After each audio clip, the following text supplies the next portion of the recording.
guys, welcome back to my YouTube channel. Okay, pada masa kini, pengaruh hiburan daripada Korea Selatan seperti K-pop, K-drama dan sebagainya memang sangat famous lah dekat seluruh dunia dan Malaysia.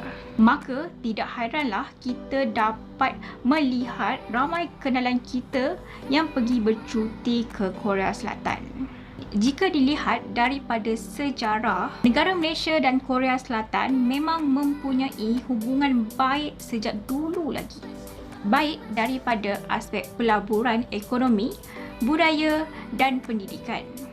Mengikut sejarah, Malaysia dan Korea Selatan pertama kali menjalinkan hubungan diplomatik dua hala apabila kerajaan Malaysia membuat kunjungan rasmi ke negara tersebut pada tahun 1960 atau lebih tepat pada tarikh 23 Februari 1960. Dengan terbinanya hubungan diplomasi antara dua buah negara ini, Malaysia telah mempunyai pejabat kedutaan di Seoul dan Korea Selatan mempunyai pejabat kedutaan di Kuala Lumpur.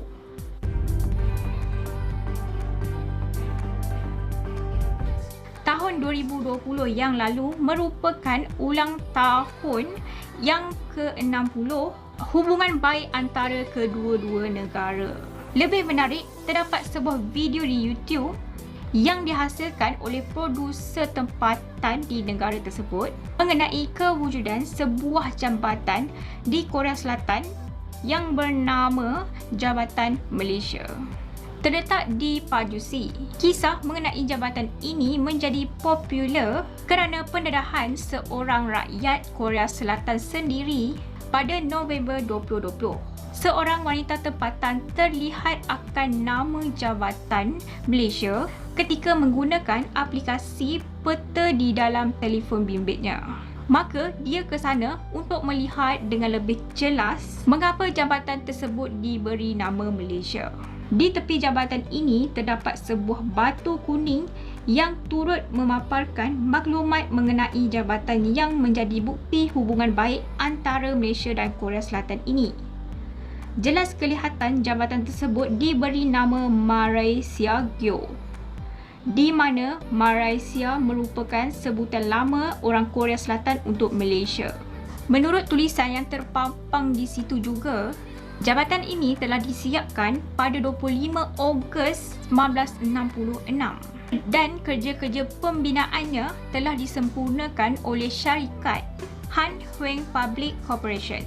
Menariknya, jabatan yang melintas sungai Go Sanchong yang berusia lebih 60 tahun ini masih kekal utuh dan digunakan banyak kenderaan pada setiap hari. Daripada tarikh siapnya jabatan ini, bermakna ianya telah dibina kira-kira 6 tahun selepas kedua-dua kerajaan Malaysia dan Korea Selatan membina hubungan diplomatik antara kedua-dua negara. Menariknya, dalam video tersebut, wartawan yang bertugas juga telah menemu ramah beberapa orang rakyat tempatan mengenai kewujudan sebuah jabatan di tempat mereka yang diberi nama sebagai Jabatan Malaysia.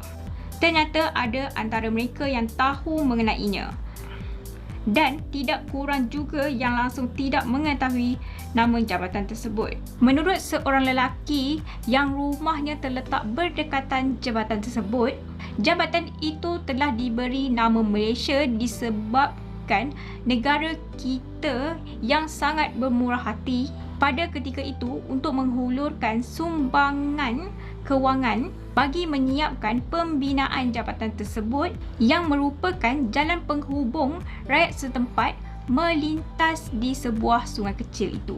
Menurut lelaki tersebut juga, tanpa jabatan tersebut, mereka pada waktu dahulu kan memijak batu-batu kecil untuk menyeberangi sungai tersebut.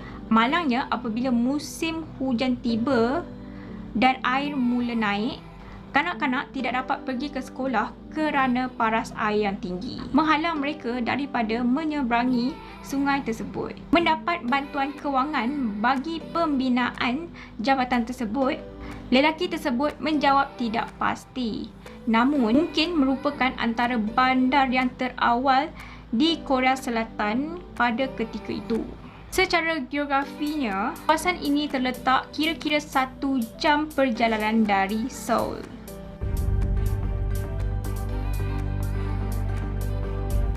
Hubungan ekonomi kedua-dua buah negara pula secara rasminya terbina pada tahun 1962 apabila Menteri Pertanian Malaysia ketika itu dan Menteri Luar Korea Selatan telah menandatangani perjanjian perdagangan pertama antara kedua-dua buah negara di Seoul 5 November 1962. Sejak 1980, Korea Selatan muncul sebagai salah satu sumber pelaburan langsung asing utama di Malaysia. Sehingga tahun 1996, sejumlah 235 projek pelaburan Korea Selatan di Malaysia bernilai RM4.6 bilion. Di Malaysia bernilai RM46 bilion telah diluluskan untuk sektor pembuatan yang merangkumi pengeluaran bukan logam, produk elektrik dan elektronik, produk kayu, produk getah dan bahan kimia. Dari tahun 2004 hingga 2008, perdagangan Malaysia dengan Korea Selatan meningkat 6.7% dari 9.7 bilion US dollar pada tahun 2004 kepada 15.4 bilion US dollar pada tahun 2012. 287 projek lagi telah dilaksanakan dengan pelaburan sebanyak RM7.7 bilion.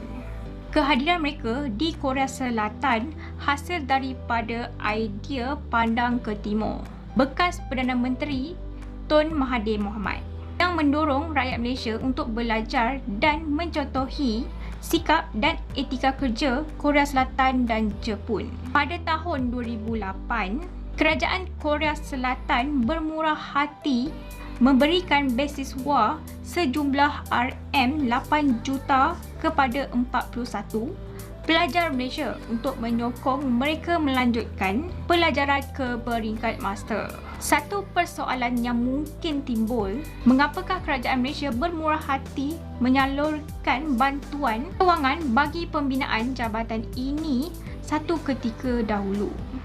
Jika dilihat pada sejarah, Korea Selatan pada waktu itu jauh lebih miskin daripada Malaysia.